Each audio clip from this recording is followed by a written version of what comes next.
And also to send your photos. We were looking at some of those on our show on our sister channel Living It, and we'll be looking at more of those in the days to come, so send your photos in as well. And I'll leave you with some more messages about West Raynham and this airbase. We've had some fantastic messages coming in. Jennifer in Hastings says, be careful tonight. A tall man in black still following the team around, an RAF groundsman she thinks named John. And this is a great story to end on. Andy says, I was stationed at West Raynham from 78 to 83. The main NAFI building was a spooky place. Several times I had the sound of snooker balls hitting each other, and on one occasion I had the old piano playing. The piano and the snooker table, though, were upstairs, and there was no one there. Just one of many stories we've had about this base. Keep them coming. Andy, thank you. And for now, Paul, back to you. Thank you, Julian. Well, I'm joined now by Phil Wyman, paranormal investigator, and Phil and I were talking before the show about the tension between the team tonight, an unusual tension. If you're watching our sister show, Most Haunted Live Post-Mortem over on Living It, you will have seen the dispute, I would call it a row, between Yvette and Kieran on the vigil last night, and that continued in this studio a little earlier. It was all about some noises that Yvette and the team quite clearly heard, but that Kieran refused to accept may be caused by paranormal phenomena. Here is a little taste of what happened. We'll talk to Phil Wyman after this. Kim, what do you think this is? You know my feelings. I know, darling, but you can't make that noise with your feet. You can. It is possible, but we can't put a control into. We can't put the control into. You can't make the noise. Yes, it is possible. You can't make that noise with your feet. Kieran, I've got to say something to you now, with all honesty. Yes, you're a scientist. Do you think sometimes you verge too much on being a skeptic? You're not objective, and your nom de plume, your nickname, should really be Killjoy.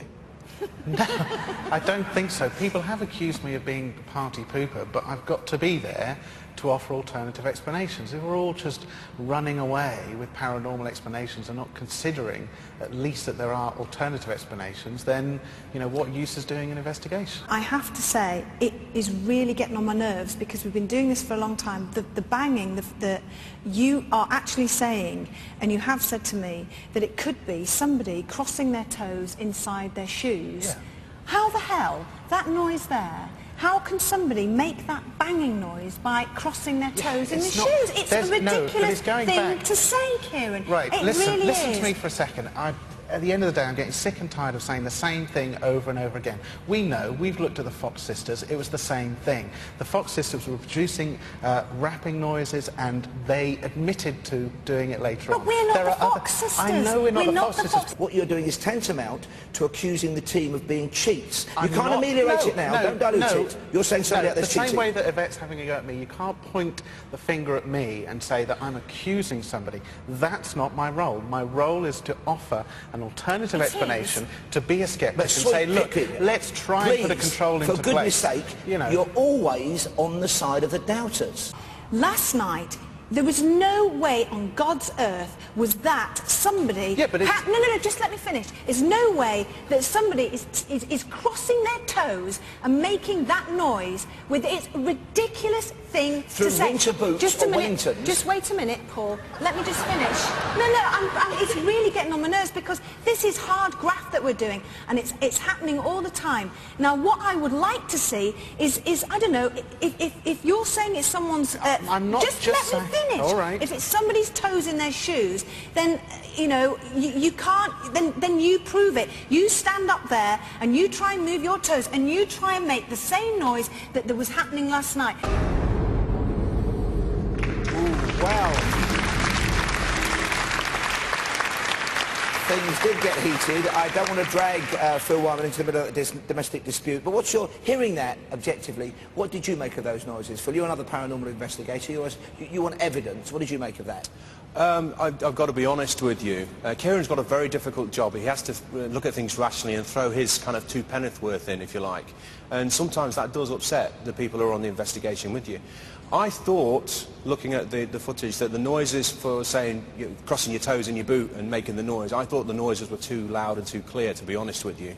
But as you say, I don't want to get drawn into it, because I know what Yvette's like. At the same time, I feel I may owe Kieran an apology. I got too personally involved there, but there is that sense sometimes that maybe he's doubting for doubting's sake. Again, he's an academic. I think sometimes, without him realising it, he kind of hides behind his academic status for fear of perhaps I don't know, people frowning upon him if he says, oh yeah, I totally agree, that could have been something paranormal.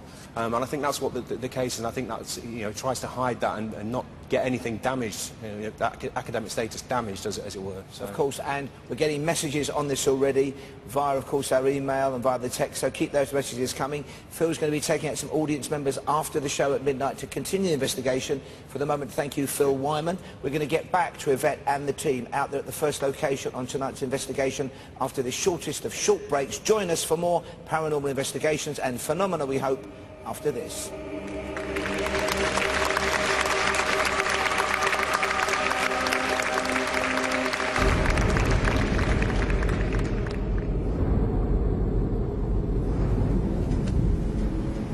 Hello and welcome back to this bleak and isolated silent town that was once the RAF base West Raynham in Norfolk. Now it is abandoned, borderline derelict, cold, freezing in fact, on this bitter January night. Night 3 of a 7-night investigation running all the way until Friday night right here on Living. The investigation has begun. Yvette Fielding and the team are at the first of tonight's 2 locations. Let's get straight back to them right now and good luck to all of them.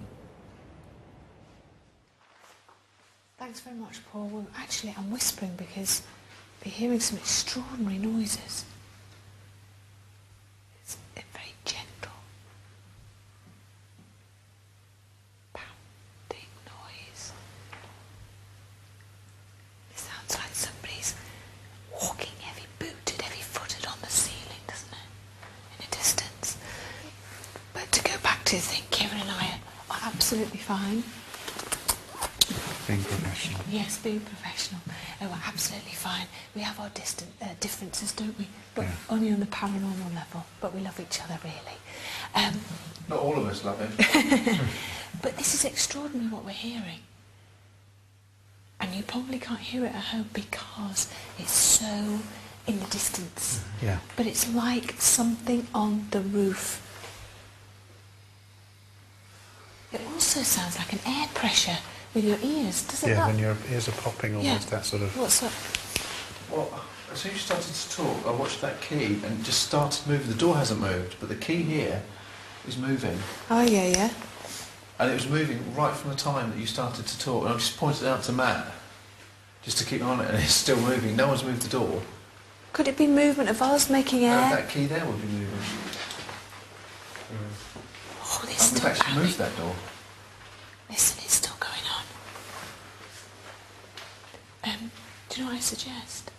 And another thing that's really interesting is normally we come into a building and we'll do I'll call out or you'll call out, whatever, is there anybody there?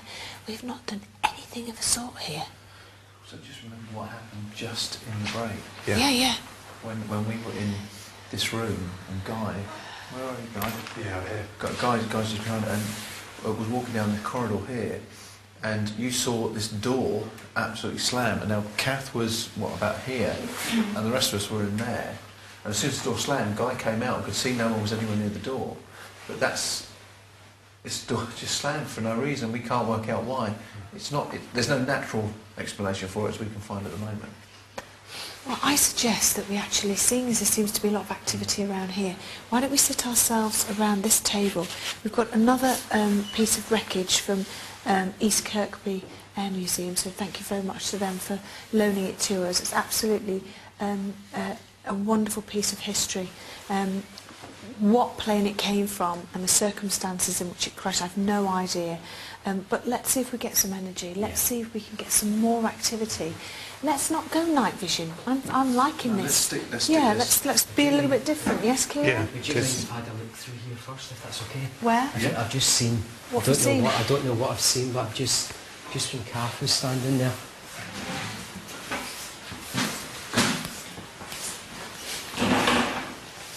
As Kath was standing there, something was standing here, which drew my attention, and it walked across. When you say something, is it a man or a woman? It's a man, as I've walked in here. It's the same man as you saw right at the very beginning? It's the same man. Oh, it is? This one that was causing us a lot of problems. Slater. And It's the first time you've mentioned this man to me. Slater. No, this was right at the beginning. Yeah, you didn't give me a name. Did I? Oh, sorry, you were No, a you name when didn't. I got a name through. No. Luke Slater is this man's name. Luke Slater. Luke Slater. And The first night I seen him, I couldn't see his face. So wait a minute. So this is the same. This is where we're getting confused now. This is the same man that you mentioned on the first night. Okay. Was that not somebody just walking into it? It just hit your leg.